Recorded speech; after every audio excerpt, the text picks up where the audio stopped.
First of all, hello and welcome to Finland, man. Once again. It's beautiful. Just driving here, I'm reminded of time that I've had in Helsinki, and it's just a fabulous, fabulous city. Tomorrow I will be out walking around.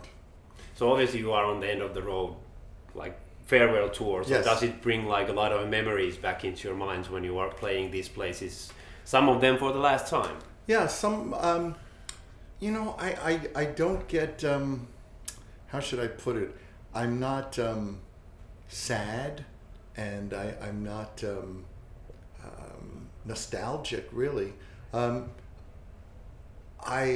love everything I've done, but I also love everything I'm doing. So I don't yearn for the past. I love the past, and I love everything. Coming to Helsinki, I want to think, well, why won't I be back? There's no reason I don't need to bring 150 people with me to be able to come to Helsinki. The tour is amazing in the sense that we get to spend an evening with people, some who have been with us for decades and some who have been with us for days.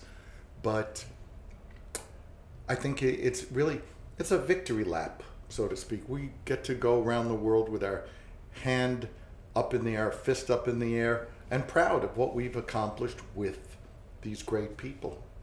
So obviously along with the music career, you have always been busy with painting, and now you are also an author, and you released Backstage Pass, your like latest book on April 30th through HarperCollins. So where did you actually like get the spark to start to become a writer, and where did you get the spark to do a second book after the first one? I guess that first one went really well. The first one went very, very well in terms of the acceptance and the sales. Certainly to have a book in 6 languages is wonderful.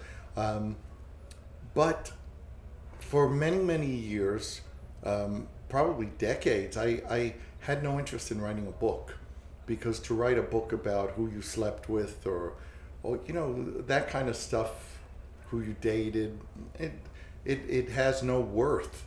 It doesn't. At the end of the day, it's just bragging, and sometimes it's not even telling the truth. So it wasn't until I realized that I had an opportunity to write something that my children could read and understand what it took for their dad to become who he became.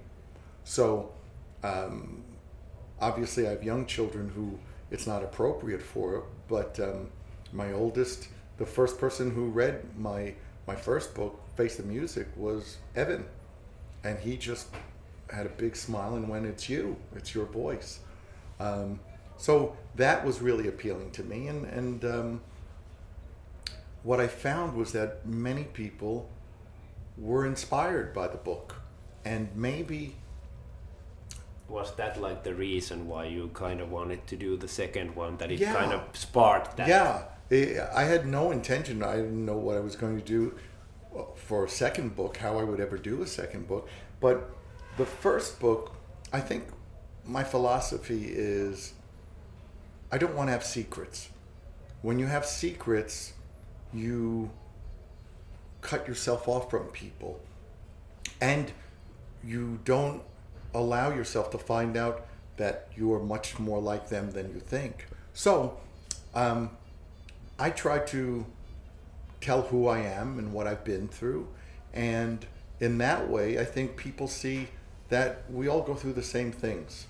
Yeah, I think that like this latest book is like really easily like relatable, in a sense that you are writing like from a like you could write from my perspective or Anti's perspective. Yeah, and the idea to me is I can't tell you how to live your life. Is it a self-help book? Yes, but that's exactly what it is. I can't help you. I can tell you what I did, and maybe you can get some inspiration from that and get some ideas. We do our best when we lead by example. It's not really what we say, it's what we do. So for me, it was a matter of being able to explain situations that I've been in and things that I've gone through, and other people can get some insight for themselves into what might help them. I don't ever understand when you seek some support from someone and they say, well, if I were you, I would do, and then they go on from there, and I go, wait, you're not me. You haven't lived my life. You haven't experienced anything I have from where I am. So I throw it out immediately. What I can tell you is what I've done. I can't tell you what you should do. But you are still giving like some examples. What? Totally. Yeah. Better to give examples of what you've done than telling people what they should do. So obviously everybody knows that you are like one of the rock and roll's like busiest guy. So, and writing a book isn't something that you do within a day. No. So how do you find the time for everything? There's lots of time. It might be difficult for a lot of people, but this is how I've always lived my life. In the mornings, many times I get up and drive my children to school. Then I go paint. So maybe I paint 5 days a week. Doing a book takes about 8 months or a year. And you just make time to do it. There's ample time to do lots of things instead of saying I have no time. The time it takes you to say I have no time was time wasted. Yes, of course. So obviously everybody knows that the KISS show is quite demanding, and you also share like some working out routines that you have. But have you noticed that people actually aren't aware that it requires so much from you guys to be on stage and play for 2 hours with those costumes, and obviously you ain't 20 anymore? Well, I hear people go, how can they do that? Well, you do that by not sitting in front of your television and eating dessert all day or snacking all the time. You do it by exercising, taking care of yourself. I'm not a health freak. I don't believe in not eating certain foods. If you like a food, you should be able to eat it. It's just how much and when. So, the show is very demanding, and I know that I couldn't do it if I wasn't in shape. So I have to be in shape. And once you're in shape, you can probably spend the rest of your life staying in shape. You know, it may be a tough place to first get to, but once you're there, you just have to stay there. So how do you see actually like your future when obviously you have this farewell run in the plate, and then you have that R&B band, and then you also are a painter, and then you now also write books. So what will happen like after KISS? Will you continue making all these three, or what kind of like plans do you actually have? I believe that more will come along that I don't even know about yet. That's what makes life fabulous. It's like when you read a book or when you watch a TV series, you don't know what the next episode is. You don't know what the next chapter is. That's what my life is like. 20 years ago, did I think I would paint? No. Okay. 25 years ago, did I think I would star in Phantom of the Opera? No. 10 years ago, did I think I would write a book? No, but opportunities come up. Okay. And then you decide whether they're interesting to you. Okay. We all have so many opportunities that we either don't take a minute to consider, or we think we're too busy. But there's opportunities all around us, all around you. So obviously, like most of the bands doesn't even last for 3 years, and KISS has been around for what, 45 years now. So what do you actually see like that's the main reason behind the longevity? And you have obviously had a relationship kind of with Gene for that long time. I guess you have had your ups and downs like most of marriages do. Sure.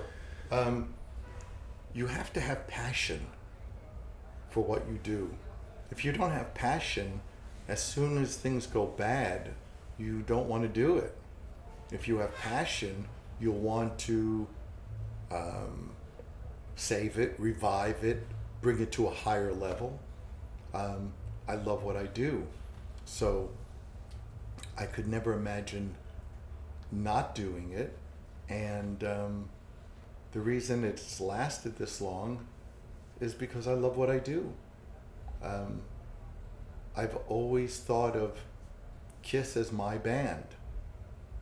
That doesn't mean anyone else can't think of it as their band, but it's that close to me, and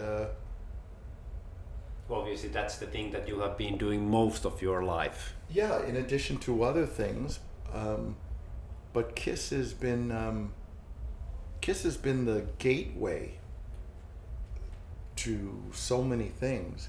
It opened up a door for me to explore life. Okay. So I would want to ask you in the end that I don't know if you have seen like Motley Crue's The Dirt movie or Queen's Bohemian Rhapsody movie, but would you see yourself like someday having like the similar kind of movie about Kiss's life, because that's been quite a journey for you guys? I can't speak to anything that has been out because I haven't seen anything, but we've had offers for years and years to do some. Yeah, but my philosophy is you get one chance to do something right, the right way, and until I'm really convinced that it's going to be the best movie on the planet and accurate, I wait. It's if now there is a bandwagon of people who let's make a movie about this band or that band. It's not new to us. We just haven't wanted to do it because it hasn't felt right. Okay, so thank you a lot for your time and all the best for the future. Anything you want to say as last words to the Finnish fans? I would not be surprised if I'm back, because I'm here because I love being here, and I will come back because I love being here. Okay. Thank you a lot for your time. Thank you so much.